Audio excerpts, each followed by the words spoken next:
If I could ask us all to start, I'm Geoffrey Cowan, the Dean of the Annenberg School, and it is really such a privilege to have in this room so many wonderful people, all here out of their love and admiration for one of America's great citizens, a hero to all of us, Ed Guthman.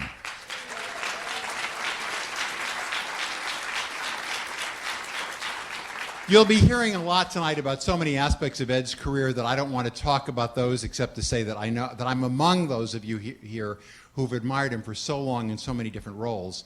But I do want to say that without Murray Fromson and Ed Guthman, I wouldn't have been here. And Ed did it in what I now consider to be a completely unfair way. When I couldn't imagine coming to USC, Ed Guthman told me a Bobby Kennedy story. He said that Bobby Kennedy had once said, "You can't turn something down until you really have a chance to look at it." And listening to that advice of Ed's, I came here, looked at it, and thanks to Ed, have loved it ever since. And Ed, who you'll hear about tonight in so many roles as a great soldier and journalist and teacher, also has always been there for service whenever we wanted it. And on 2 occasions, we looked for new directors of the journalism school. And there was nobody who could share and pull together that faculty in that search the way that Ed Guthman did. Although this is in some senses a celebration in connection with a retirement party, it's not entirely a retirement party. Because I'd like to announce that Ed is going to carry on one of his own passions through this school for years to come. In connection with the Selden Ring Awards, which is the largest award for investigative journalism, Ed will now be collecting the best journalism, investigative journalism, every year around the country, with links to all of that journalism in ways that can be inspiring for journalists everywhere and used by teachers everywhere. And in that way, Ed Guthman will continue to make this enormous contribution to this field that he cares about so deeply, and to all of us. Ed, thank you for agreeing to take on that assignment.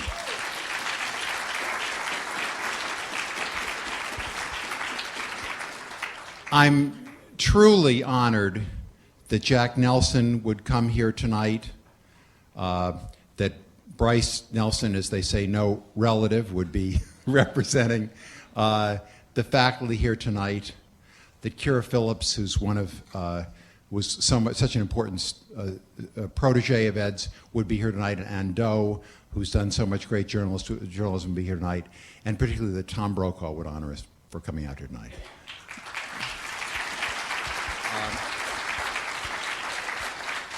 Tom's book, The Greatest Generation, has been inspiration to so many people, and the last chapter of that book was about Ed Guthman. And I just want to read one line from that chapter. Tom said, "In any accounting of the good guys of American journalism, Ed Guthman is on the front page. That's how he'll be remembered." Tom, you're right. Ed, that's you. And to start off the program, please join me in welcoming one of the people who Ed selected, former Pulitzer Prize winner, former editor of the Los Angeles Times, and Ed helped to pick him as the director of the journalism school, Michael Parks.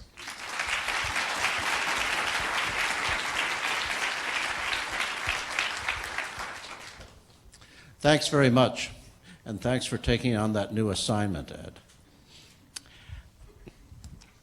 I have here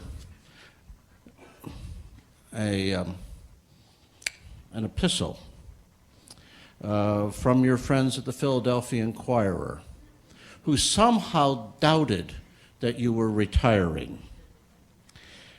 It's signed by Bill Marmol, and it has a Tony Auth cartoon and a bunch of other people, one of whom I trained, Becky Clock.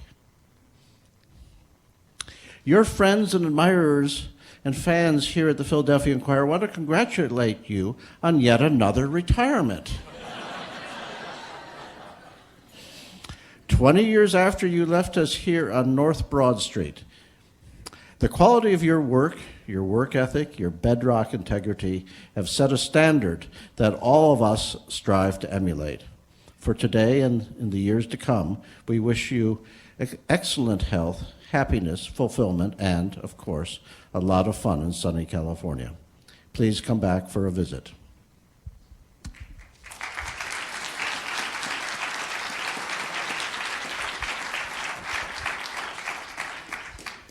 you know, this is a funny business.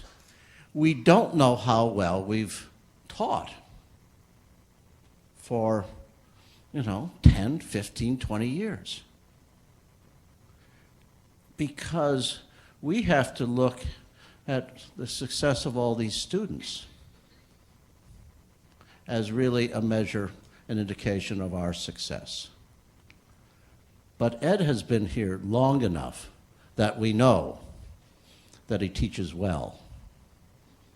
And so in celebrating Ed's career here at USC Annenberg, we ask Kyra Phillips to come back, an alumna.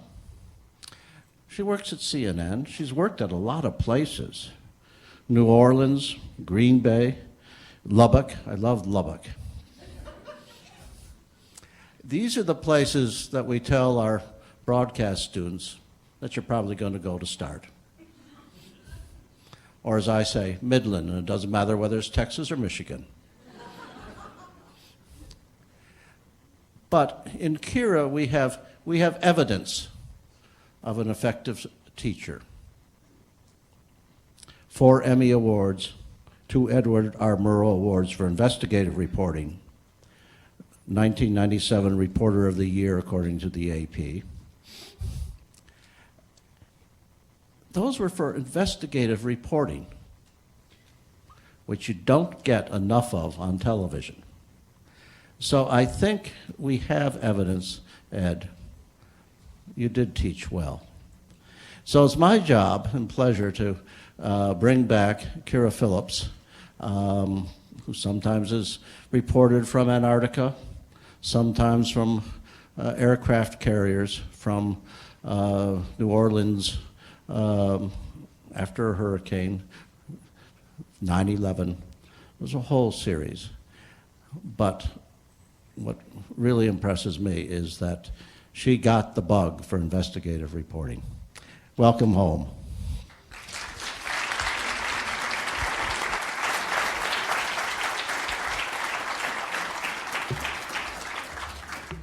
Okay. Wow. Well, first of all, Ed, it's such an honor and pleasure to be here. You know how much I love you, and I hope I don't embarrass you in the next couple of minutes. I'm going to try not to. I think more than anything, I'll make you very proud. You might be surprised, and I'm going to tell all the students here, it's very important when you have special mentors like an Ed Guthman, and I saved everything from Ed. I saved all his letters, all his notes. I saved all my papers from his class because I knew this was a very special and unique individual, and that years later I would want to go back and look at how he critiqued my work and how he really made me the journalist that I am today. So Ed, I was going through my notes, and almost 20 years ago, this was your syllabus for our class. Notice, students, typewriters, not computers. And Ed had a quote at the top of the syllabus. I'll never forget the day he handed this out. And it was a quote from Robert Greene, the assistant managing editor of Newsday, and also from the introduction of his book, The Reporter's Handbook. And it said, "Some say investigative reporting is nothing more than a trendy name for good, old-fashioned reporting of the hard-nosed, lots of shoe leather school. They may be right, but many of us believe that investigative reporting can be classified and defined." Well, that is exactly how Ed Guthman has lived his life. And, of course, he taught me how to define myself. And I'm going to mention something about that in just a moment. But there's a little farther down there, you can see the course objectives. And it says, "Students will know what responsible, effective, investigative reporting requires, and with the opportunity to actually do it, become proficient investigative reporters." All right. Take note of proficient investigative reporters. I'm going to get back to that in just a second, too. And as I started going through this special file of all the Ed Guthman things that I saved my final project that I had to do for his class. And I was very pleased about the A that I got in the class and looking at all the comments. But the best part within the comments, he always seems to leave you with a little bit of advice. "It was a pleasure having you in the class. We're going to miss you, and use me as a reference whenever I can be of help. Good luck in the cold, cruel professional world." That was just a tidbit of Ed's wonderful advice. It got even better, though. I remembered that cold, cruel, professional world. And I knew I was going to experience a lot of challenges with interviews and with writing and with all the stories that I wanted to take on in this business. And I remember when I got my first job in Lubbock, Texas, I was very nervous about how to pursue stories and how to write stories, and was I being fair? Ed always talked about ethics and seeking the truth, and I'm thinking, well, I'm in Lubbock, Texas, and I'm covering blacksmiths that make dinner bells. How am I going to be this great investigative reporter? And all these things that Ed talked about. So I put together a tape and I sent it to Ed, and he was always he never said to me, oh, you're just in Lubbock, Texas. No matter where I was, he took it so seriously and inspired me to keep doing better. And I want to take a little piece from a letter that he wrote me back when I was in Lubbock. And this was one of the beautiful things. Ed was so wonderful with correspondence. Every time I wrote him a letter, he always wrote me back such a fruitful letter. And at the bottom of this, he said, well, I saw your tape, and I like that you let your spirit show.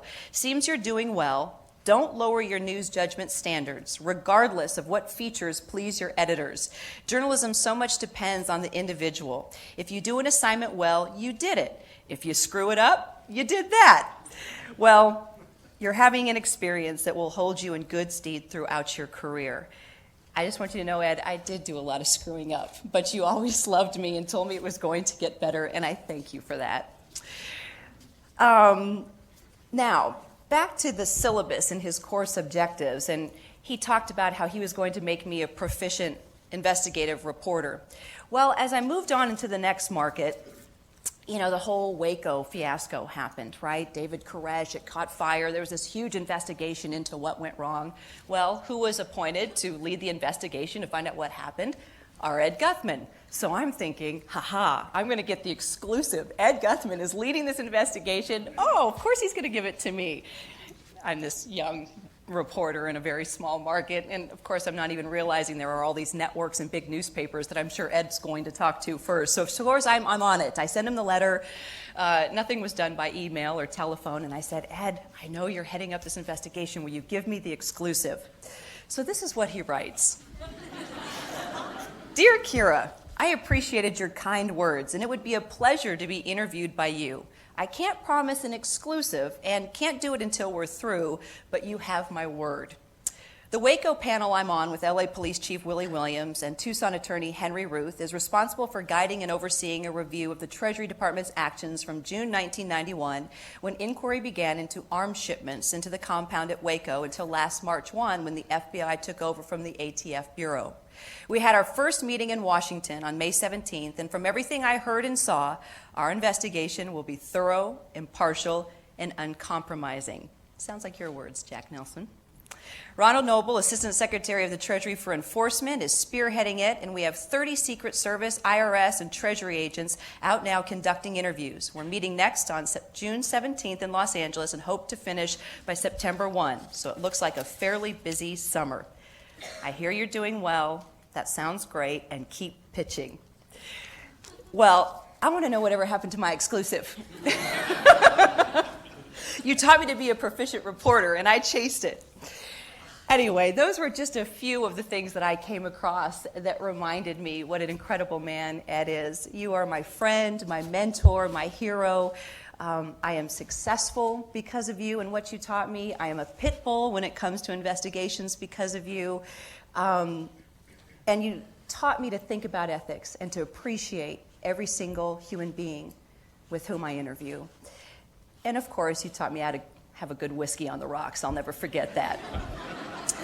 Anyway, as in all news-breaking situations and working to CNN, this just in, hot off the press, it was just handed to me. There are a lot of people that are going to talk about how wonderful Ed is and all the wonderful things that he has done for us and for all of you and for this country.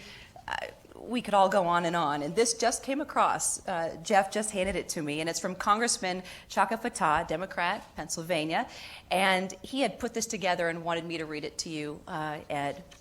Madam Speaker, I rise today to pay tribute to the career of Ed Guthman, a dedicated public servant and master of his craft who is being honored tonight at the University of Southern California. From his days with Bobby Kennedy to his time at the Philadelphia Inquirer and most recently shaping the minds of a new generation of journalists at USC, Ed has remained steadfastly committed to the principles of open government and honest journalism. I consider it a privilege to call Ed my friend. He is a brilliant man and has contributed greatly to the field of journalism and the quest for a fair and democratic United States. While I am pleased that he has the opportunity to share what he knows with the students of USC, we will always miss him in Philadelphia. And these remarks were inserted into the congressional record today.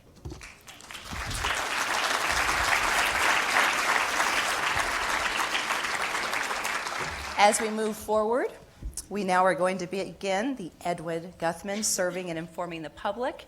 And this is a beautiful and heartfelt message from your dear friend, Kathleen Kennedy Townsend. This is such a special evening so that we get to honor Ed Guthman, who's an extraordinary human being and a great friend of my family. My name is Kathleen Kennedy Townsend, and I'm here representing my mother, Ethel Kennedy, and my brothers and sisters. Ed was, as he said himself, part of that band of brothers that my father thought was so special as they were fighting for justice in our country. My father first met Ed Guthman when he was at the Senate Racket Committee hearings and investigating Dave Beck. And Ed Guthman at that time was a reporter also investigating and was, I think, a little suspicious that the government was going to be able to do anything about it or whether Bob Kennedy was grandstanding. But they met and they saw that they shared a common yearning to bring justice. And when my father was then the Attorney General, Ed left the reporting side of the business and came on, worked in the Justice Department at a very, very special time in our country's history, the time of the new frontier, when my father, first of all, wanted to continue to pursue organized crime and to persuade J. Edgar Hoover that there was such a thing as organized crime. And at the same time, fight that great fight for civil rights during the freedom rides, the integration of the University of Mississippi and the University of Alabama. You know, Ed Guthman was at my father's side during the greatest struggles during the 1960s. And then when my father ran for Senate in New York, he was there as well during that very tough campaign.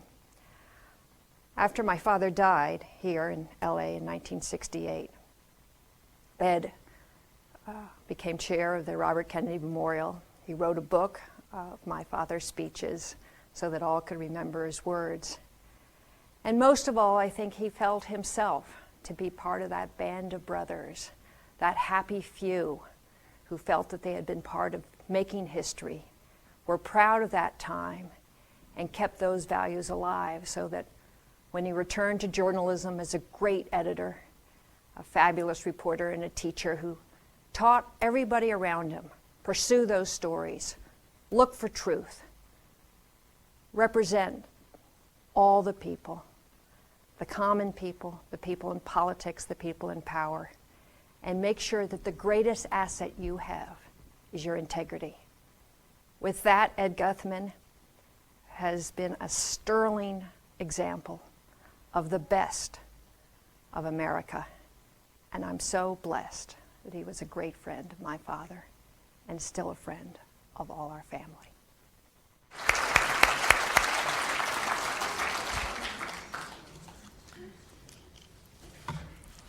I'd like to introduce another very close friend of Ed Guthman, longtime Los Angeles Times, Washington correspondent, and bureau chief. Covered the civil rights movement as a reporter for the AJC, as we call it in Atlanta, Atlanta Journal-Constitution, and later as the Atlanta bureau chief for the LA Times. He actually opened the bureau in Atlanta for the Times. Winner of the 1960 Pulitzer Prize for his reporting on mental institutions in Georgia, and an author of several books. I learned of a few more today in the car. I'm so sorry, Jack. I promise I'll pick them up. But the one that we do all know, Terror in the Night, the Klan's campaign against the Jews. He first met Ed Guthman when Guthman was working with Bobby Kennedy, and so many times at CNN when I've called Ed for an interview, without hesitation, have you called Jack Nelson? He knows much more about that than I do. It's a pleasure to introduce Jack Nelson.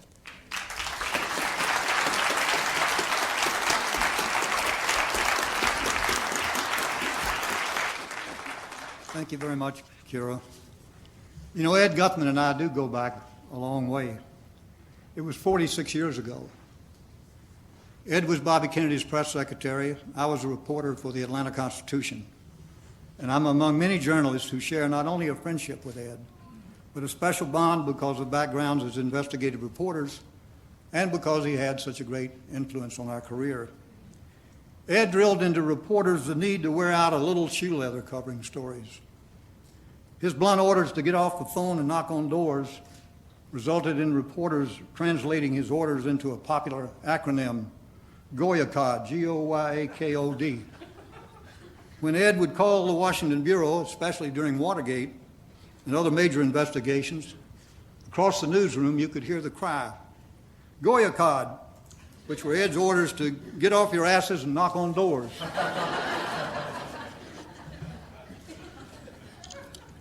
Later, even after he had left the Times to become editor of the Philadelphia Inquirer, GOYAKOD lived on as a rallying cry when a big scandal broke in Washington.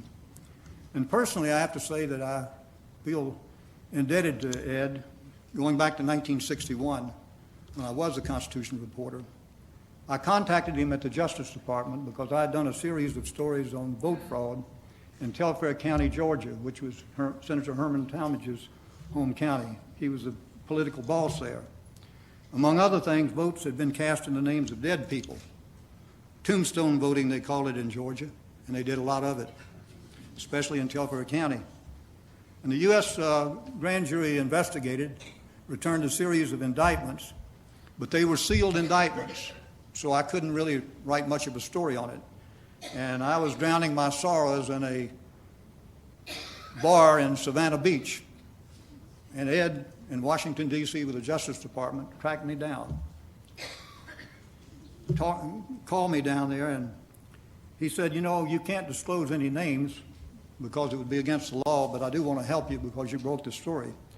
He said, you can say that those who were indicted were several county officials and they were part of Senator Herman Talmadge's political machine. Well, that was enough to write an exclusive page one story, and I had another drink and wrote it. Ed had just made a longtime friend. But he's always been like that. He's always looking out for the other fellow. Our next contact came in 1965 after I had joined the LA Times as Atlanta bureau chief. I was delighted to learn that Ed had been named the national editor, which made him my boss. And I knew that investigative reporting would have high priority. Among other things, he introduced me to big-time journalism. He taught me money was no object in pursuing big, important stories. I was used to working on the Atlanta Constitution, where no matter how big the story, they wouldn't pay taxi fares to cover it. Editors dispensed bus tokens to reporters. So one night while I was covering a civil rights story for the LA Times, I was in my motel room in Montgomery, Alabama, when the telephone rang, and it was Ed. And he said, get to Memphis right away. James Meredith, who was on his walk against fear in Mississippi, had been shot. And he said, get there as quickly as you can. Charter a plane if necessary. Charter a plane? Wow, from bus tokens to charter a plane. I hung up and I frantically checked around and discovered that the cheapest plane I could charter was $300, a whopping $300. So I called him and I said, Ed, it's $300. It's probably way too much. And he says, why don't you call me back? Charter the damn thing. And so I did, and I learned something about investigative reporting from Ed. He pushed so hard on investigative reporting that he was high on FBI Director J. Edgar Hoover's enemy list, and number 3 on Richard Nixon's enemy list.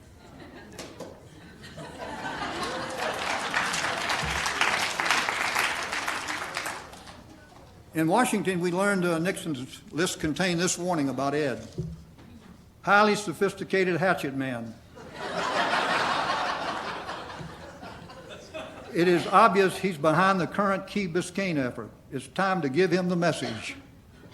Now, I'm not sure what the message was or if Ed ever got the message, but I think he really has earned very high marks for, as you heard Kyra Phillips says, fair and accurate journalism, and even if it might mean getting beat on a story. He always strongly supported tough investigative reporting, but he worried when he thought the Times might be, or its reporters might be perceived as carping or harassing a public official. I wrote so many investigative stories about J. Edgar Hoover and the FBI that Ed once wrote me a letter of caution. He said he worried about our being accused of harassing them. Actually, the harassing was done by the FBI. Hoover tried but failed to get us both fired. And Hoover, in one FBI document obtained under the Freedom of Information Act, received a message from a Nixon White House aide who warned him that I was out asking a lot of questions about him and that I was being directed by Ed Guthman, who, in addition to being a highly sophisticated hatchet man, was known to have strong anti-FBI views. And Hoover scribbled on the document, "Keep an eye on these characters. They are up to no good." Well, Ed's actually been up to a lot of good in a career of over 60 years. And Ed, I know there's been a lot more to your illustrious career than your superb performance as Bobby Kennedy's aide and as a Los Angeles Times editor. In fact, and it's been mentioned here, you've had several other sterling careers. Your Silver Star heroism as a World War II platoon leader in Italy, your Pulitzer Prize investigative reporting in Seattle, your superb service as editor of the Philadelphia Inquirer, and of course, your most recent career as a revered journalism professor at USC. In more than 50 years as a journalist myself, I worked under a number of great editors, including several other Pulitzer Prize winners. I never worked under a greater Ed than you, Ed. So in closing, I speak for my wife, Barbara, who's also a longtime friend of yours. But I speak for Dick Cooper and Ron Ostro and so many other Times reporters in Washington who, like me, flourished under your direction. And they join me in wishing you all the best in what we are sure will be another act. So thank you very much. Wonderful.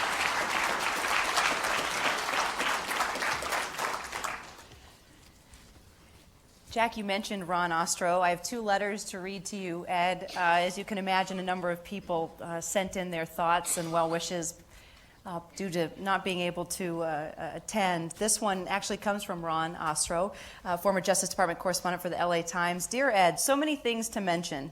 I've never known a Silver Star winner until you. And LBJ's Silver Star commendation for flying in a transport plane during wartime didn't tarnish the significance. Winning that medal was a very big deal. You must be the gentlest SS winner of all time.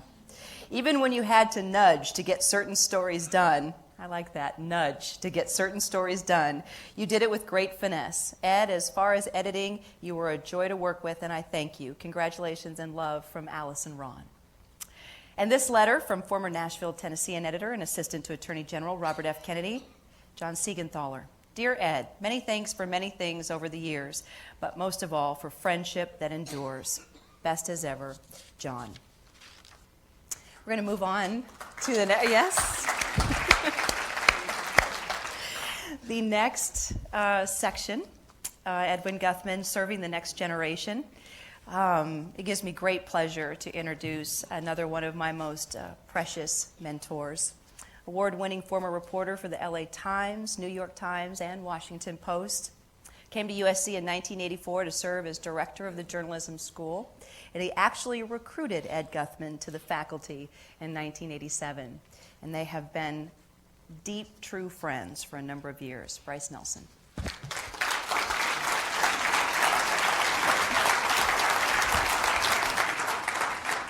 Well, it's like old home week here. Here's my boss that hired me for the LA Times, Ed Guthman, my boss of the Washington Bureau, Jack Nelson, Jeff Cowan, and Michael Parks. They're my bosses now, I guess, if there are any bosses in academic life. Our cherished graduates, Kyra Phillips and Ann Doe. Tonight, though, we salute Ed Guthman, a solid, salt-of-the-earth guy who never missed a day of work from illness in his entire career. and he still weighs in at his fighting weight of 160. A guy who took long bicycle trips along both the Pacific and the Atlantic when he was in his 80s. And you're still a young guy here in your 80s, Ed. Ed is a journalist and teacher with a real social conscience and great integrity who served USC for 20 years. That's longer than Ed ever worked in any other place. We at USC are darn lucky. And I am lucky to be asked tonight to comment on Ed's from the faculty point of view. Unfortunately, we won't have time to comment on a lot of other things that are important. His role as a loving husband to his revered wife, Jo, diligent father of 4 children, superb children, all of whom are here tonight. Ed, did you go to every one of their games when they were growing up? Ed, continual supporter of 5 grandchildren whose beautiful crayon drawings are all over his walls in the office. Ed Guthman, you are a veritable patriarch. You almost did it all, too. You were there in the XCOM meetings of President Kennedy's administration dealing with the world-threatening Cuban Missile Crisis. But Ed is not a person who lives in the past. He has lots of war stories, but he didn't bore his students with them. A winner of the Silver Star and Purple Heart, seriously wounded in the Italian campaign in World War II, our Ed was the officer in charge of the first American Army group that marched into Rome as the Nazi armies fled to the north. In his typical self-effacing manner, Ed says, that's no big deal. He points out that the Nazis didn't contest Rome. But Ed, I will always think of you as Ed Guthman, the liberator of Rome.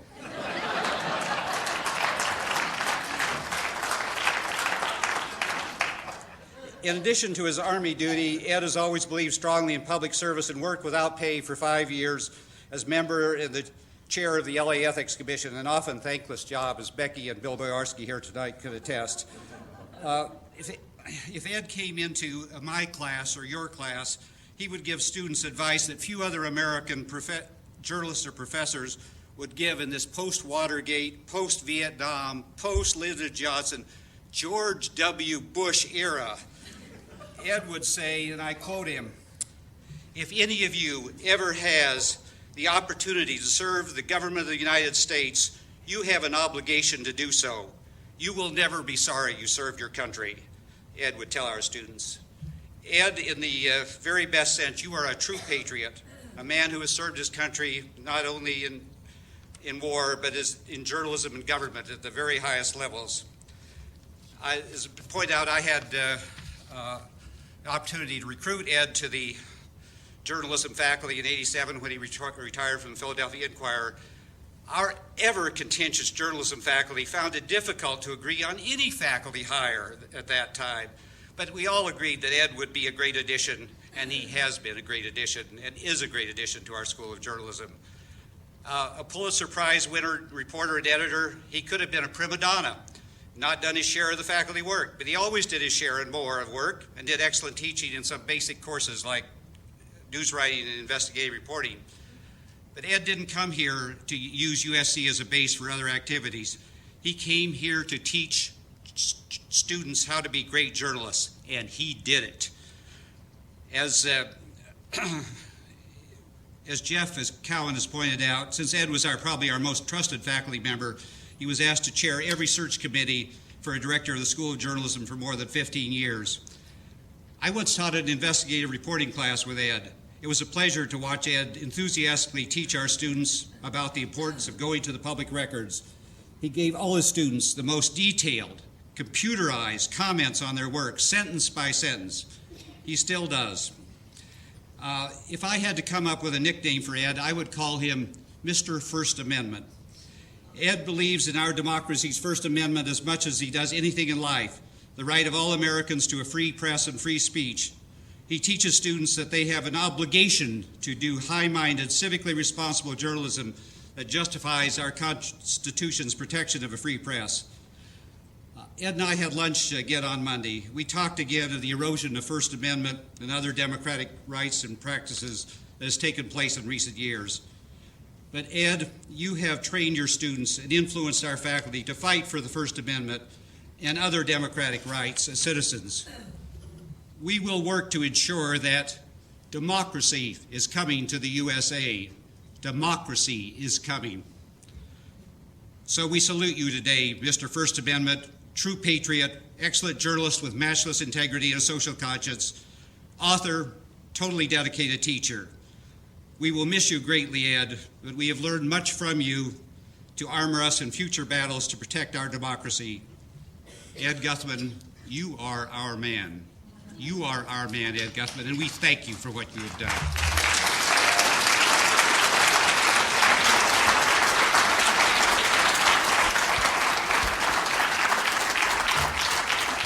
How many students in here have not had Ed Guthman as a professor? Oh, all of you better make sure you pay a visit to his house, okay? He'll give you a one-on-one, right, Ed? It gives me great pleasure once again to introduce our next speaker. She was always that amazing writer in class. I remember reading her work. We had a class together. She was always much smarter than I was. I always admired her. And it's been exciting to watch all of us grow in our different professions. But Ann Doe has always stood out. Ed has talked about her even when I was going through my career and moving from market to market. He always told me about Ann Doe and what she was doing. She's a columnist for the Orange County Register. She's vice president of the Viet Daily News. She is a former Guthman student, of course, USC Annenberg journalism graduate, and also a frequent lecturer in Guthman's class. And it makes my heart sing to see how well she is doing. Anne, it gives me great pleasure to have you come up here.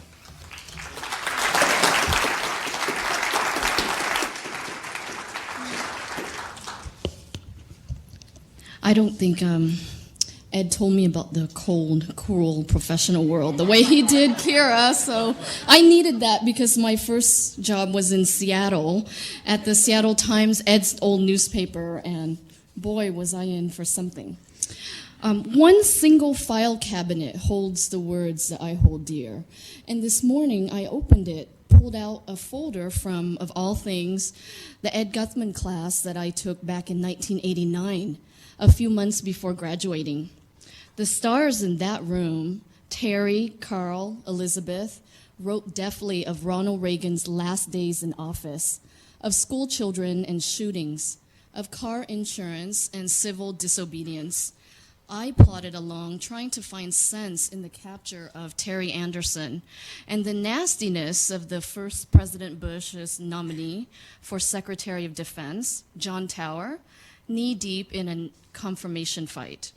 I knew then, as I know now, I'd never make a good editorial writer. Ed typed his critique for me, stapled on top of those assignments. Too many it's in this paragraph, he said. It's better to be as specific as you can be. This was not a major news item and conveys a sense of kicking the man, that's Tower, while he's down, he wrote. Using it doesn't strengthen your argument, so out it goes. And in the inbox of my mind, his reasoning, varied with a sprinkling of Ed's usual tips, stays. For the student, Ed illustrated that getting started, keeping going, getting started again, in our art and in our life, that's the essential rhythm. By the time he became a teacher, he personified to us as a journalist, show, don't tell, live by example, dress by example. And from the folds of his neck scarf to the polished tassels of his shoes, Ed took it in stride, using proper manners and the right style of punctuation to grab each of our investigations by their collars to build a story wardrobe. At times, there was an emotional exploration you plumb during his seminars that you don't really do when planning interviews alone. Newspapers, for him, are a tool for memory. In a group gathering, you can reinvent the process. Friends share finds, learn from others before launching your own attack. Of course, attack is my own term. Ed would be far more graceful and gentlemanly. I like dirt, trails, quirkiness, but definitely not clutter. Thankfully, he taught us about precision. Reportedly, he would say, is a much more accurate choice in this sentence than allegedly. This is thought-provoking, he would add, but it is more of a column than an editorial. Me, I tried again and again. The mark of a good man emerges when you see who he surrounds himself with, as we see in this audience. Let your life speak. And Ed, you highly sophisticated Hatchet man, it's speaking loudly. In this room, there is candor and care, the common fellowship we all discover and interpret when our world moves to the passion of communication, when we want to do our part, serving up poetic, precise information, and plenty of investigations. In my nearly 20 years of knowing Ed, what I know actually surfaced after his class. Stuck on a story? Be yourself. The words will come.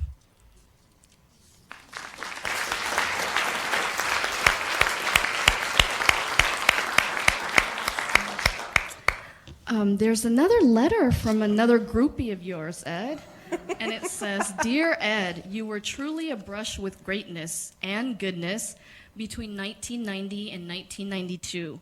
Your RFK stories were riveting, as was your story about stealing a picture during your paper days. I'm glad you had a Hectian side to you as well.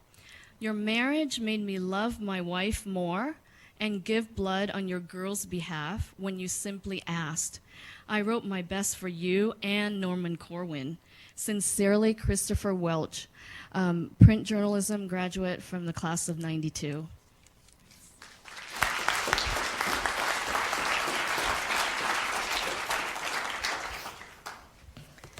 Okay, I have a confession to make. Did you notice in that letter from Chris, he mentioned that Ed he was caught stealing a picture during his paper days, and he mentioned that he was glad that you had a Hectian side to you as well. So I saw that, Hectian side, Hectian, what does that mean? So I'm Googling Hectian strands. No, that can't be right, some sort of scientific term. And I'm thinking, why? I should know this. I'm a journalist, I should know this. So I am not kidding you. I put on my investigative hat and I went through that entire newsroom to every person that I thought was the smartest individual in that newsroom. I had the entire CNN newsroom trying to figure out what Hectian side means. So my segment producer, the brilliant woman that she is, came running across the newsroom. I found it, Ben Hecht. And there was a movie, Picture Snatcher, that was based on Ben Hecht. Inspired by a newspaper man, Ben Hecht's early years in his teens when he was labeled the most audacious picture thief in town.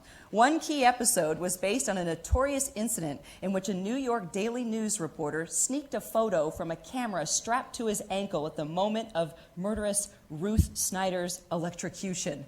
So my question is, does anyone know who Ruth Snyder is? I didn't send any. You do? Yeah. Ruth Snyder. She and her lover conspired to kill her husband and sent them both to the chair. Thank you very much.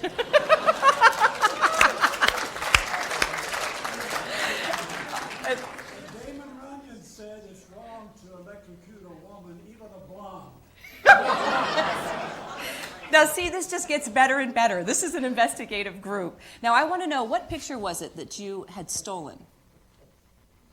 Or did you steal on a story? Do you remember? Well, if I was told to go out and get a picture, I got it. And there wasn't any ands, ifs, or what. If I couldn't talk my way in, I got it. The worst thing that went on the Seattle Times was to come back and tell the city editor I couldn't get it. That was much worse than whatever you had to do to get it. So that whole class on ethics, does that just go out the window? Okay, you heard it straight from Ed Guthman. Do what you got to do, folks. Okay, Ed Guthman serving his country. We move on to the grand finale. It gives me great pleasure to introduce the longtime NBC News anchor and correspondent. He has won every major award in broadcast journalism. It would take much too long to tell you about all of them, but I will tell you about the 2 DuPonts, the Peabody Award, a number of Emmys. He loves to tell a good story. best-selling author of several books, but of course the one we want to talk about is The Greatest Generation, where he devotes the final profile to Ed Guthman. It gives me great pleasure to introduce Tom Brokaw.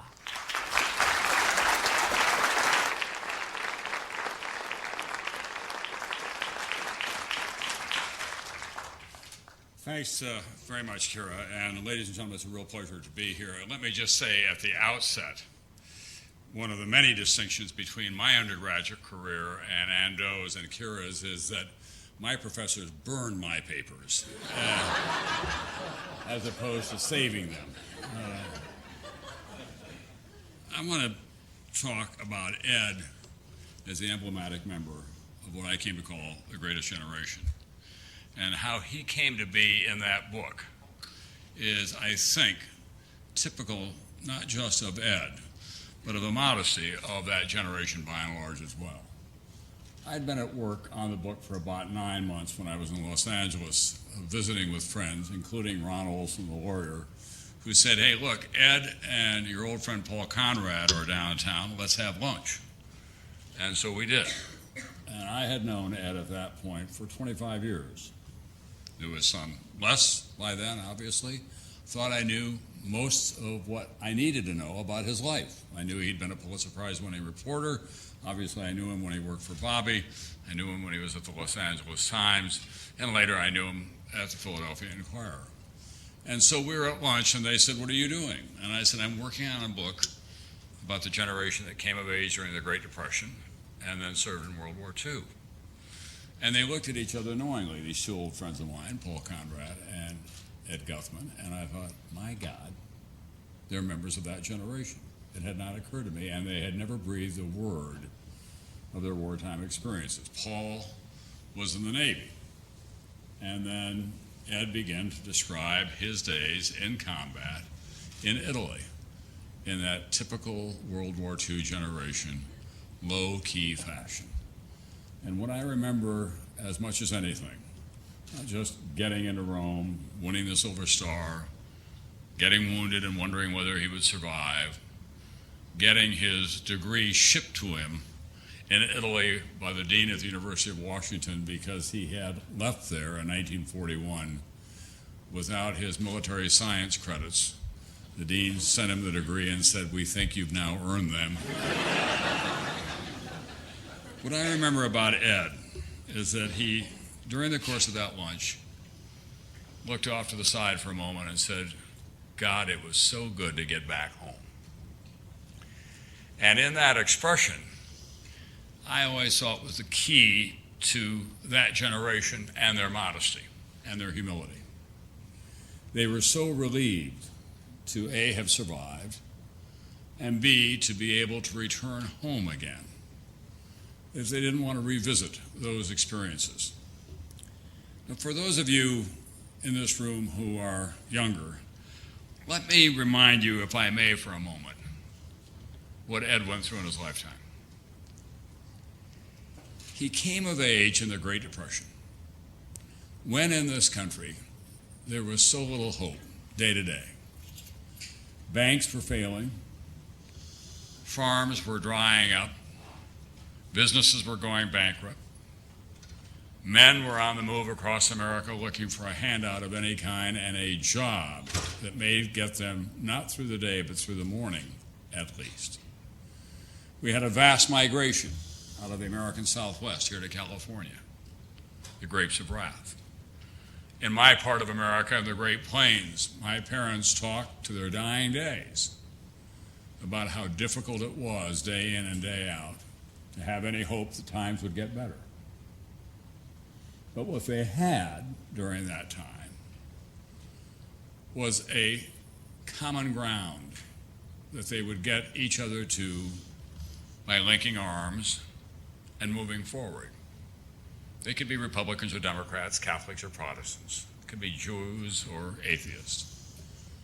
But what they knew as Americans is that they were in a difficult time, and the only way they were going to work their way out of it was with an enlightened government, an extraordinary leader in the White House, and their own individual and collective will.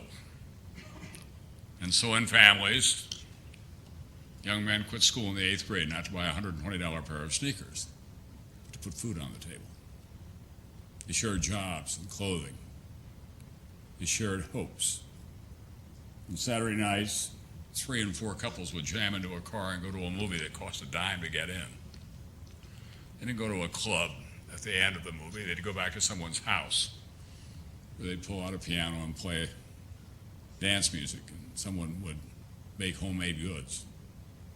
That was the extent of the entertainment that they had. And just as there was some hope that they were going to emerge from that difficult time, our friend Ed's generation was summoned by their commander-in-chief and by the events in the world to go thousands of miles across the Atlantic, thousands of miles across the Pacific, and fight a war that was waged on 6 of the 7 continents, all the seas and all the skies. 50 million people perished in the course of 6 years of that war. Nothing less than the world was at stake, the world that we know today. And when that war was over, this generation came home. And Ed and his friends, men and women, who fought abroad and helped win the war at home as well, it would have been easy enough for them to put down their weapons and say, I've done my share. They had an enlightened government that provided them with the GI Bill so they could go to college and get a degree. And then it would have been easy for them to say, I've done my part. It's up to someone else to build this country. Between the ages of 18 and 24, I've lived 3 lifetimes. I've seen my friends die. I've been wounded myself. I've seen the most horrific political forces in the world unleashed on a faith in an attempt to eradicate it. In the hot jungles of the South Pacific, I've seen the worst kind of face-to-face combat. At sea and beneath the sea and in the skies, we fought duels to death in the name of freedom. I've done my share. They didn't do that. And Ed is emblematic of that generation because, like so many others, he came back from World War II, put down his arms, and then re-enlisted as a citizen. He pursued his profession and the public good through his investigative work. And then when that rare opportunity came, he became a principal aide to one of the defining figures of the second half of the 20th century, Bobby Kennedy. And a part of a time that will be forever remembered as the new frontier. It was not a perfect time in America. There is a kind of revisionist history about what the 50s were like. Ed knew what they were like because he was coming face to face every day with an American South in which lynchings were routine and voters were confined to the white population.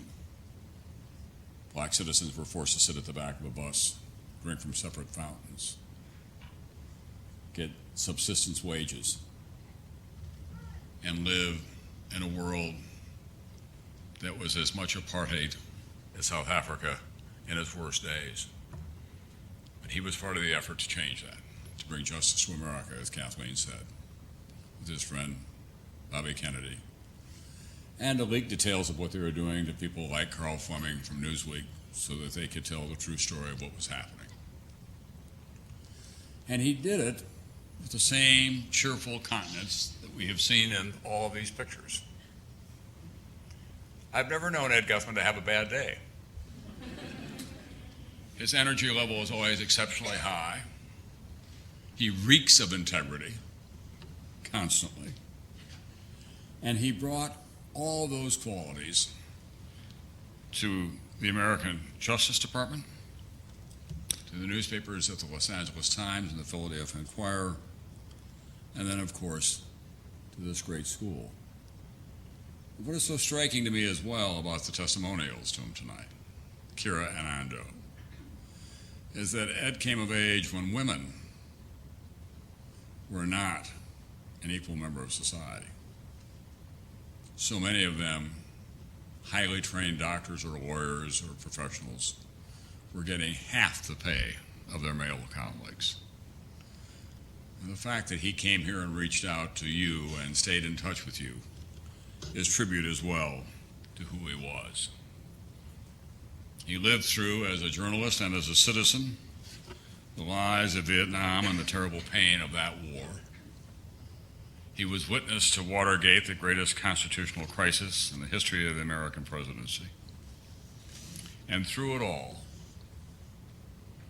he kept his eye on the prize, the place of the First Amendment in our lives, the place of dedicated journalists to their craft, and to the place of the free access of information to an American citizenry.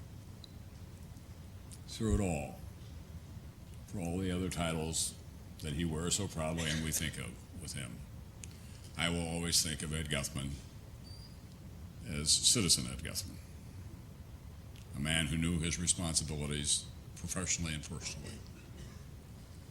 Finally, let me say that there are those who have, over the years, since I wrote the book in 1998, challenged my declaration that this was the greatest generation. I'd thought about it carefully because I thought that this generation was inclusive. It was men and women and people of all color. And they did face two extraordinary challenges in the Depression and then World War II. And those wrongs that still existed in America when they came home, they worked hard to right. Now, I've not persuaded everyone.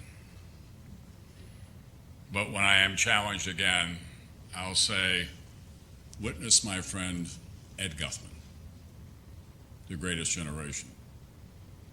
And if that's not acceptable to him, I'll then offer my last line of defense. That's my story, and I'm sticking to it. Thank you.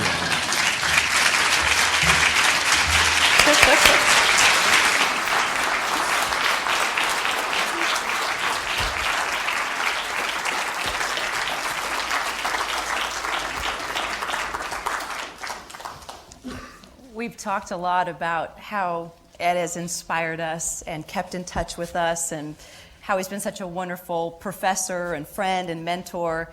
But I definitely want to drive home that in every letter and every conversation we had and every holiday, I always got the update on the family. He always bragged about the kids, always bragged about the grandkids, and I was very blessed to know Joe. They had a beautiful marriage. He always talked about his wife, and that continued on from when I was a student to this day. And I always look forward to his Christmas card because it always has some sort of neat, funky picture of the family and what everybody is doing.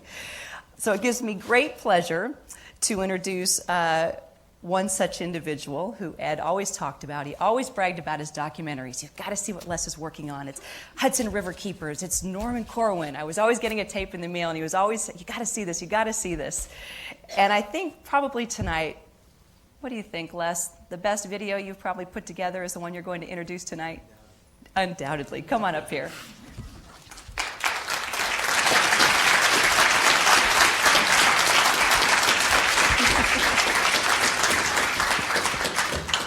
I didn't realize I was going to introduce the film. I was just going to let the film speak for itself. But, you know, they gave me 10 minutes, and I went over. I wanted Norman to say a little something about Dad in the film, and I went over to Norman's apartment, thinking that that he would have a testimonial, and he had actually written a beautiful homage. So Norman has about 2 minutes of my 10 minutes, and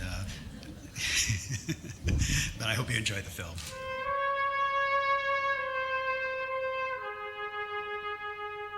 Sir, my client has answered every question asked by this committee with the utmost sincerity.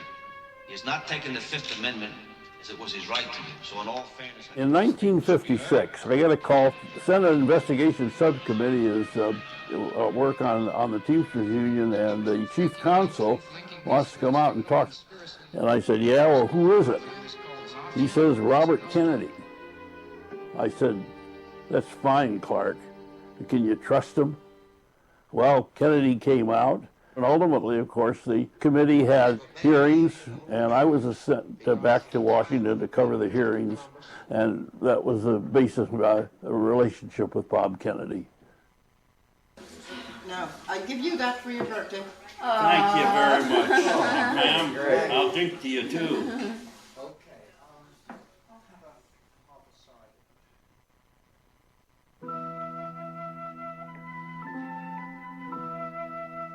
I was a reconnaissance platoon leader in the 339th Regiment of the 85th Division.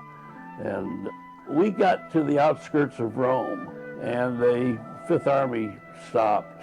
They organized a task force to go into Rome. They come and wake me up, and they said, we've lost contact with the task force and want you to take a patrol and go into Rome and see if you can hook up with the task force. So I got my guys together and we started on the road to Rome, walking up Rome. And we walked into Rome and it was deathly quiet. There wasn't anybody on the streets, there wasn't anything, any place. You know, you go into a city the size of Rome and you've never been there before. I'm looking at a map with a flashlight. I didn't know where I was. So I came along and suddenly there was the Colosseum. I was very fortunate. I went all the way, the Battle of Cassino, the capture of Rome, all the way north, across the capture of Florence, captured in the Apennine Mountains, and finally was wounded and I was out. We were going up this trail, and the Germans picked us up, and Bob Vaughn was carrying a radio with him, and he and I were leading the patrol. And when the shells started to fall, everybody hit the ground. And I'm here, radio's here, and Bob is here, and he's killed, and I'm wounded, and so were three others of my six-man patrol.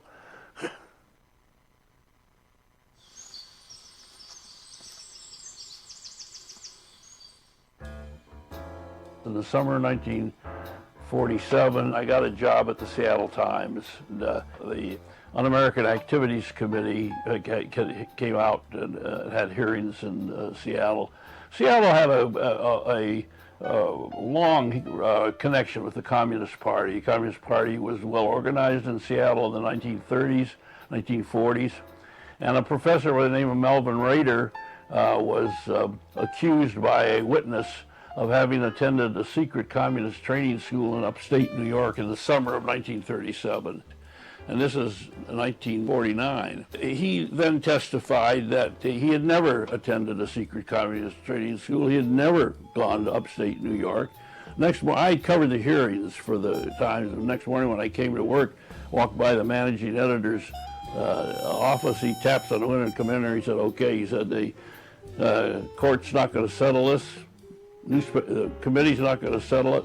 It's time for newspapers. Did you find out what happened there? So I then went to Rader, where were you, so forth and so on, and I accounted for all of his time in the summer of 1937. And there was no way he could have gone to upstate New York and left the Pacific Coast. And ultimately, we published the article that Rader had not attended, been a member of the Communist Party. You know, it was at that time, the McCarthy hearings were in full bloom and everything, and here's this little paper out in the corner of the country that stood up. And so that's how I got the Pulitzer Prize.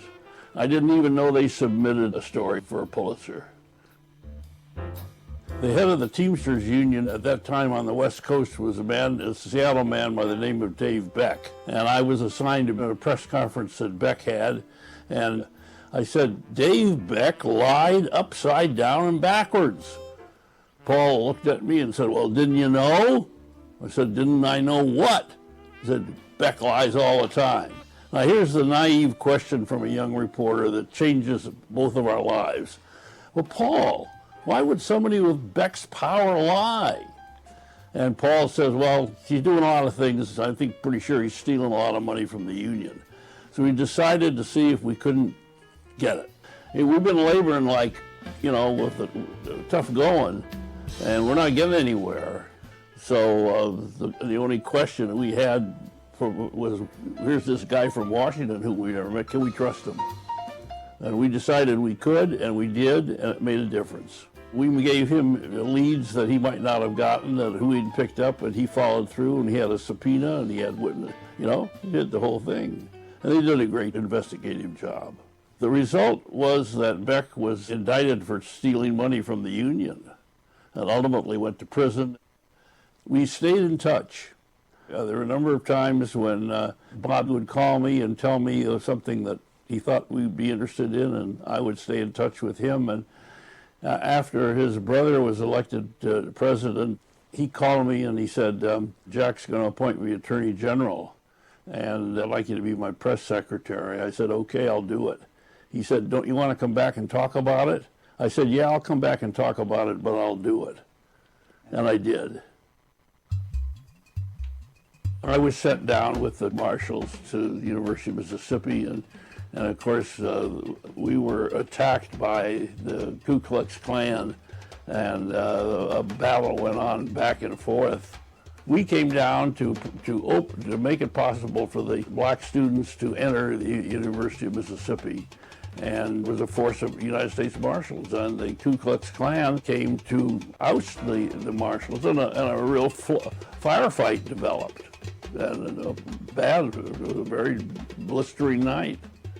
And we had a direct line to the White House. And Bob Kennedy was there, and I came back into the room when there was a lull, and I came back into the room, and the guy said, you want to talk to Kennedy, Bob? And I said, sure. And he said, how's it going down there? And I said, well, it's getting like the Alamo down here. And he said, well, you know what happened to those fellas? It ended with the next day when we escorted the students to the registrar office and re-registered them as students of the University of Mississippi. And Governor George Wallace was going to prevent the court-ordered integration of the University of Alabama. We organized and brought the students in, and ultimately we forced our way in and forced the admission of the students. Just went in with the United States Marshals. And George Wallace ultimately stepped aside. Otis Chandler had become publisher of the paper, and I had met him with Bob Kennedy, and he had said to me, you know, if you ever decide to go back to being give me a call, I might have a job for you. And after the term and so forth, and Bob asked me what I was going to do, and I said, I'm going to help you get elected to the Senate, and then I'm going back to being what I was as a newspaper man. And I felt that I was a newspaper man. I never thought of myself as working in the government, but the Kennedys were different, and it was our generation, and that was a different thing.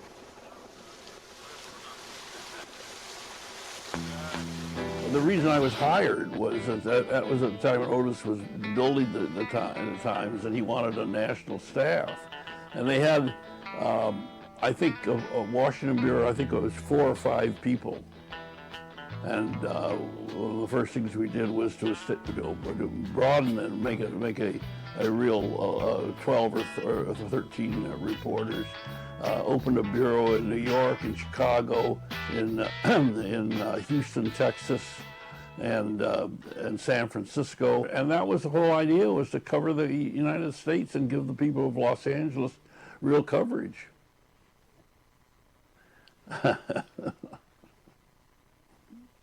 It was such a weird feeling to be number 3 on Nixon's enemies list. You know, I never did anything. I tried to be a balanced reporter. I think it was because of the Times. We did a lot of good investigative reporting, and Watergate was one of the things that we did. And you know, they might have just simply the fact that I was out here, and Otis Chandler wouldn't do those things. It must be that Kennedy fella. The only good thing about it was I was number 3, and Paul Conrad, who was a cartoonist, was 235. And he never quite got over that.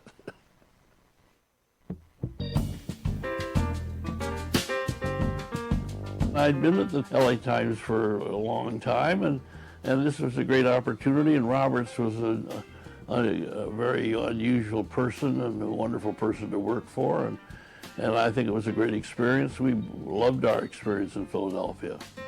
I was the editor of the editorial page, and it was totally independent editorial. Gene Roberts never interfered with our editorials, and I would go down 2 or 3 times a week to tell him what we were doing, and every once in a while I would tell him what we were doing, and he'd sort of sit there and he'd kind of laugh, and then he'd say, "Well, I hope you know what you're doing," but that was not a signal not to do it. You know, I have no kind of chart. I think it's important as a reporter to be accurate, to be honest, to be thorough, and to tell the people what's going on. And that's so important in our country. We have a free press. And the whole idea was that the American people, the government, would operate. I mean, the fact that the Bill of Rights contains freedom of the press, it's there for a specific reason. And that the press would provide information to the people that the people in power might not want them to know. And that was basically it. That was a fundamental basis that we would remain free people. I can no longer play hockey, but 21,500 soldiers and Marines could not prevent me from attending any event honoring Ed Guthman, or any member of the Gutman family for that matter. Not his wife Jo, who was absolutely luminous, not his daughter Diane, who impresarioed some very big occasions at Annenberg, not his son Les, who is a documentary producer and director, and who was photographing this film, and who once rescued an unavoidably stalled feature-length documentary by students of the School of Journalism and completed it against odds. Not his son Eddie, a musician, and not his son Gary, a labor organizer. I am afraid I exploited Ed by occasionally bumming a ride to the campus in his BMW. And I once had the honor of attending a class of his. During a period of confinement, Ed would deliver the New York Times to my door, which meant that I enjoyed the services of the most distinguished delivery boy in the history of world press circulation. Ed, you have always been on the right side. May you continue to enjoy that distinction in a long, fruitful, healthy, and hearty retirement.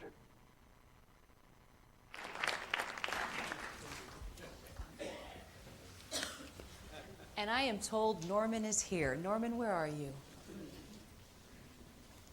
Is he there? Give us a wave, Norman.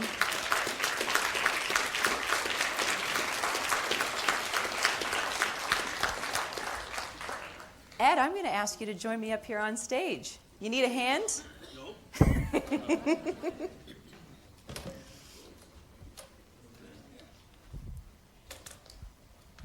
No, I'm fine. Okay, I'm going to help you anyway.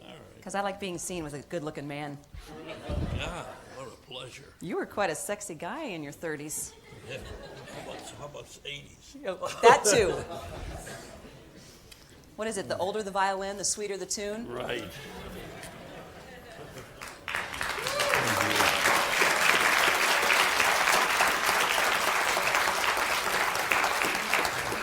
You want to say a few words? Well, I'm overwhelmed by this evening and that you all are here.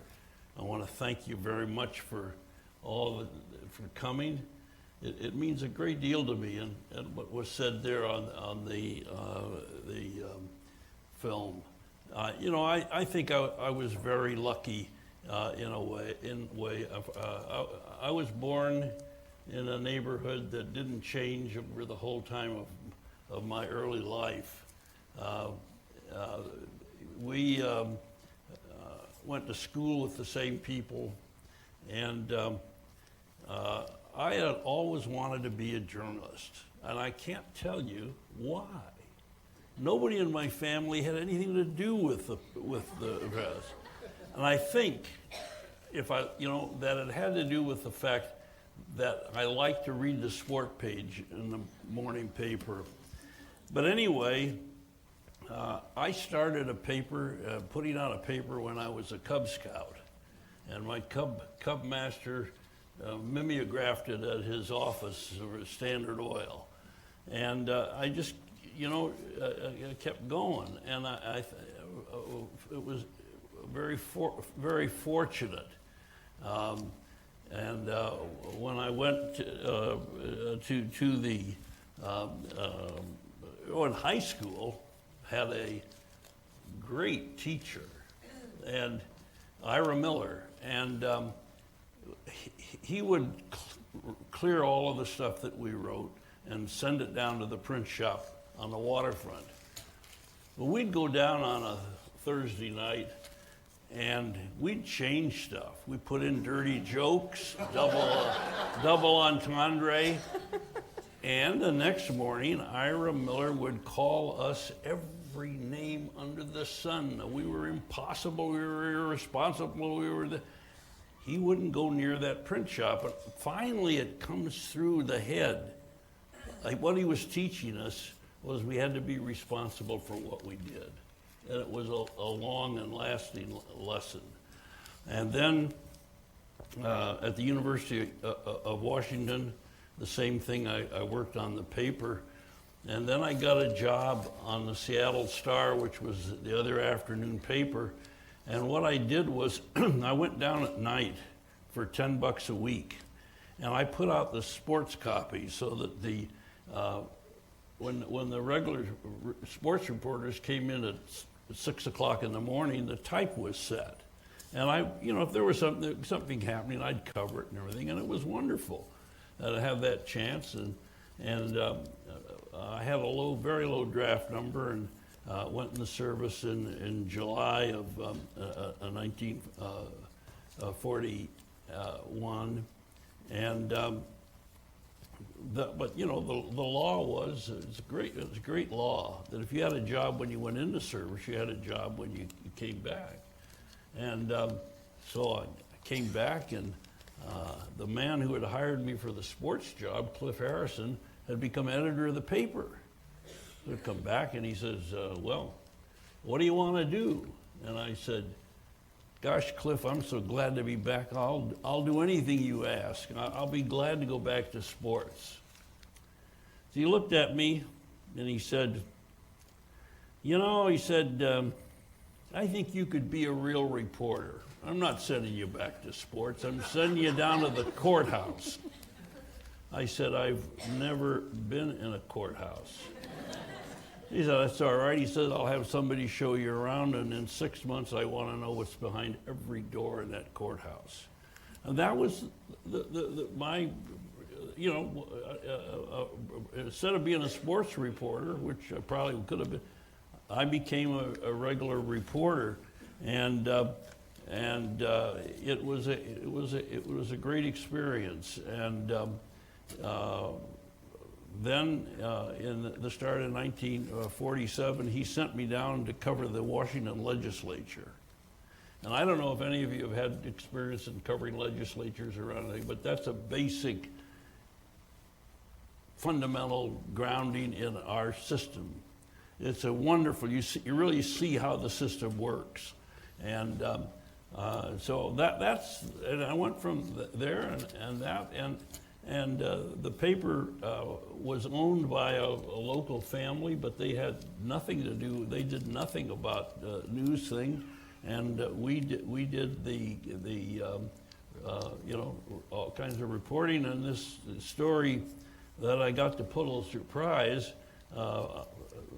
Russell McGrath, the managing editor, assigned me to. This was I'd covered the hearings, and this professor had testified, had been accused of attending a secret communist training school upstate New York in the summer of 1939. He testifies that he had never been there, never been a member of the Communist Party, and the committee said it would settle it. Well, the prosecuting attorney in Seattle charged the witness with perjury, and they rushed the witness out of town back to New York, and they go along, and finally, it was obvious nothing was going to happen, and the managing editor, Russell McGrath, a wonderful man, called me in, and he said, I want you to find out what happened there. The committee's not going to settle it. The court's not going to settle it. You find out what's going on there. And what had happened was that when the courts in Seattle, when the prosecutor in Seattle asked to have the witness, George Hewitt, extradited to Seattle, the judge in that case said he wouldn't do that because the courts in Seattle were all controlled by the Communist Party, which was ridiculous. Well, anyway, I worked and went to Professor Rader and so forth. I got all the information and checked it out. There was no way he could have gone to upstate New York in the summer of 1938.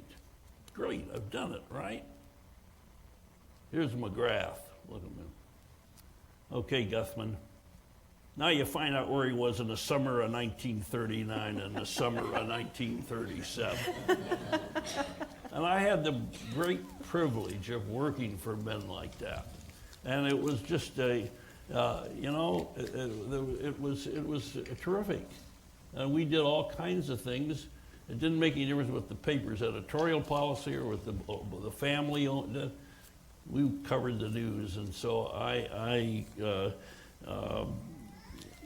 was lucky to work for a paper like that. I might just say my connection with Bob Kennedy came about because I covered in the early 1950s, I covered a hearing that, I covered a press conference that Dave Beck, who was the head of the Teamsters Union, held. And I was the gopher for our labor reporter, Paul Staples, and I came back and I said to Paul, I said, geez, I said, Beck lied upside down and backwards. Paul looked at me with contempt and he said, didn't you know? I said, know what? Beck lies all the time. Now here's the naive question from a young reporter that changes our lives. Well, Paul, why would a guy with Beck's power lie? And Paul looked at me with, and he said, well, I'm pretty sure he's stealing money from the union. And we decided to see if we couldn't think. And that was we did. And we really worked, this was like 1951 or 52, and we just kept going, and it wasn't until 1957 that the Senate Rackets Committee came out to Seattle, and they had been told about the work we were doing, but we hadn't really done very much. But that was the connection, and that's where I met Bob Kennedy, and ultimately, of course, went to work for him. I'm very grateful to all of you for being here.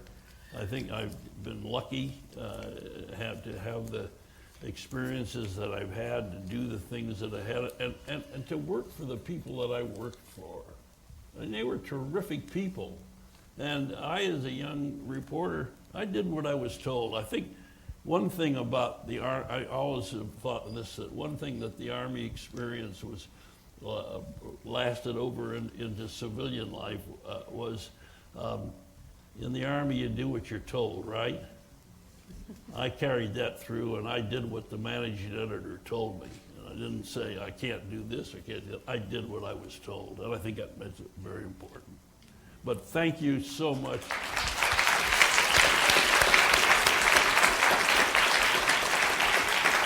Are you open to taking a few questions from the audience? Sure. Okay, we have a microphone on each side. Who's the first brave student to ask a provocative question? It better be good, because Ed's the toughest critic. Okay, now I know. I saw the questions coming through. There we go. I'm not a student, I'm a teacher. That's okay. I should open the floor up. Ed, Mr. Guthman, I just want to thank you. You came and spoke at my school last year. You may bring it back. Hold on just one second, my dear. There we go. Perfect. I want to thank you. I'm a teacher at North Hollywood High School, and you spoke last year. And you made such an impression on our students, and I just want to thank you.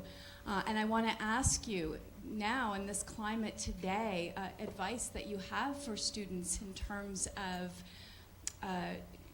breaking through the White House, for example, and bringing back that great investigative reporting that we need, this country so badly needs. Well, I think there is a lot of investigative reporting that's going on. If it doesn't appear in the New York Times or the Washington Post or the LA Times, you're not likely to see it. Once in a while, but there's, a lot of the papers do their job, and it's important that the energy continues. And I'm concerned because the emphasis appears to be now on the bottom line, and investigative reporting requires lots of times long work and expensive, expenditure of money, but it's absolutely essential if we're going to maintain our freedom. Question. Yes, no? Right over here.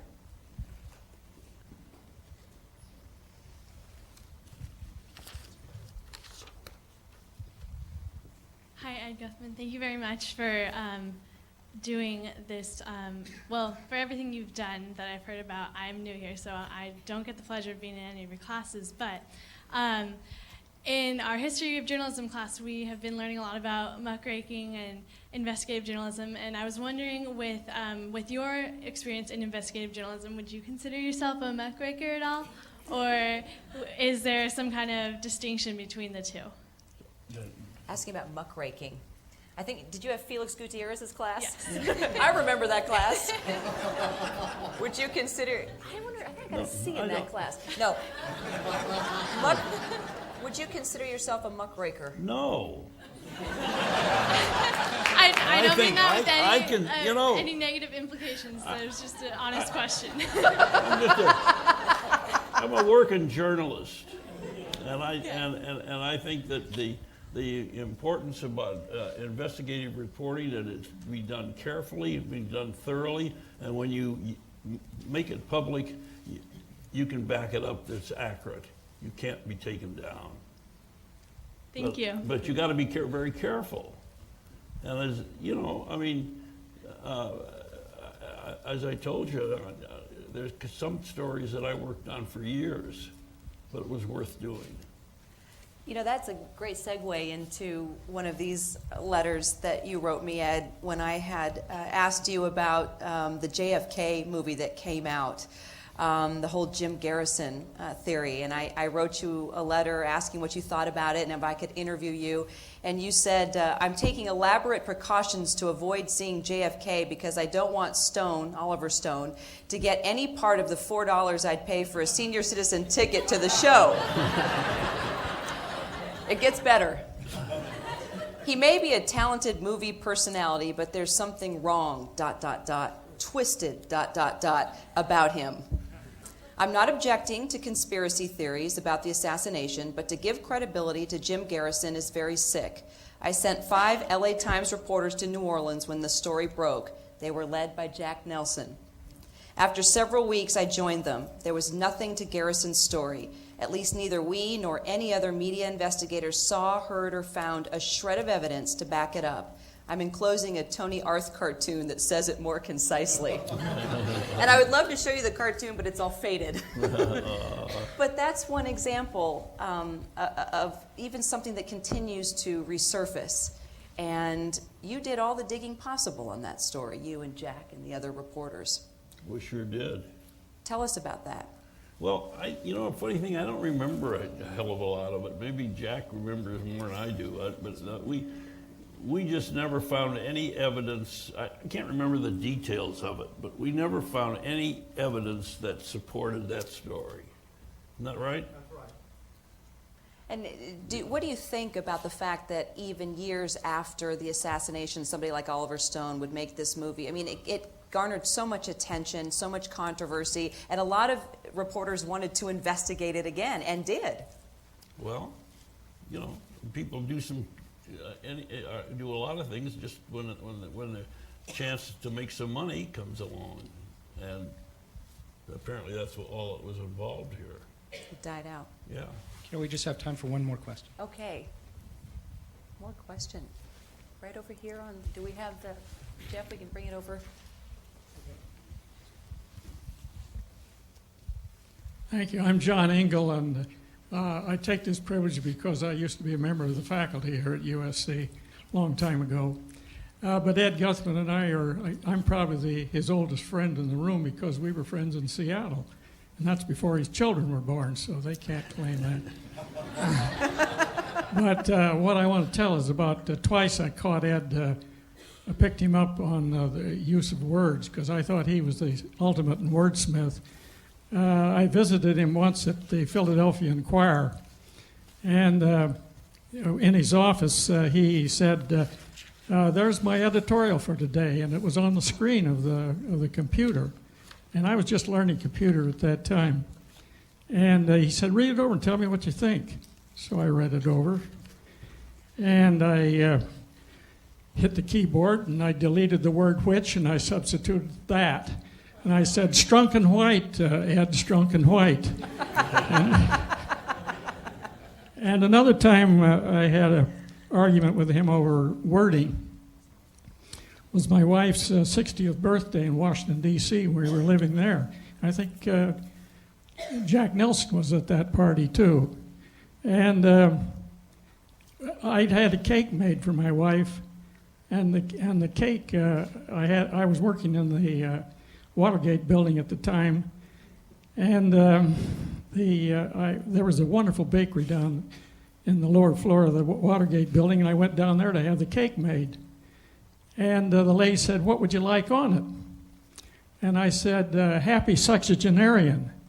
And she said, oh, we couldn't put anything dirty like that on a cake. I said, well, that means 60 years old. Oh, well, okay.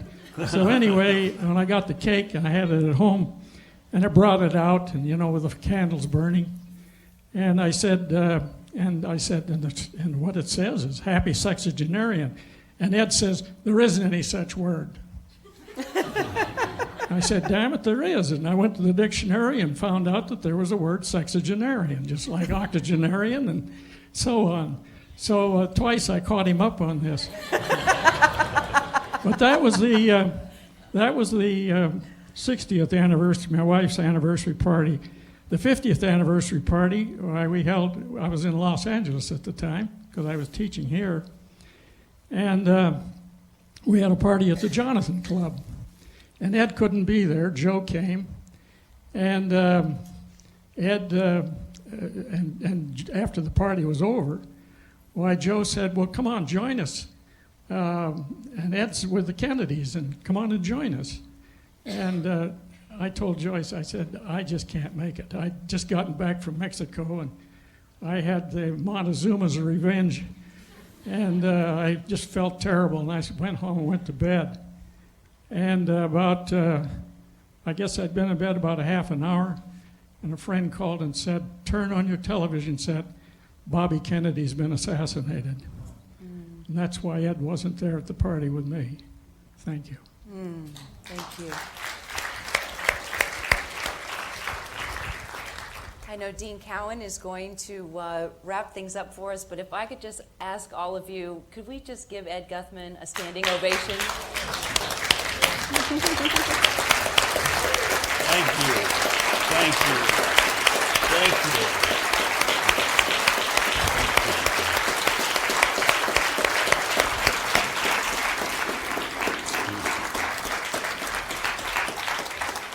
Kyra, I want to thank you for an amazing job of putting this together, and Jack Nelson and Barbara and Ando and Bryce Nelson and Tom Brokaw for coming here in an incredibly busy schedule for you.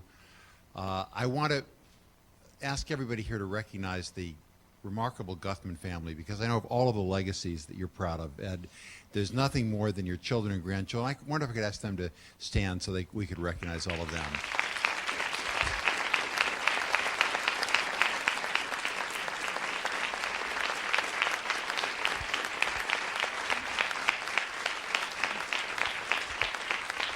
And Les for that beautiful film, which we'll have forever. And I know that, as Kyra said, for all of us, Ed, this is a tribute to you. It's not the last we're going to see of you. You're going to remain doing just exactly what you were talking about a few moments ago, showing that there's still great investigative journalism going on all around the country. And your new website and your discovery of this will be a landmark for all of us.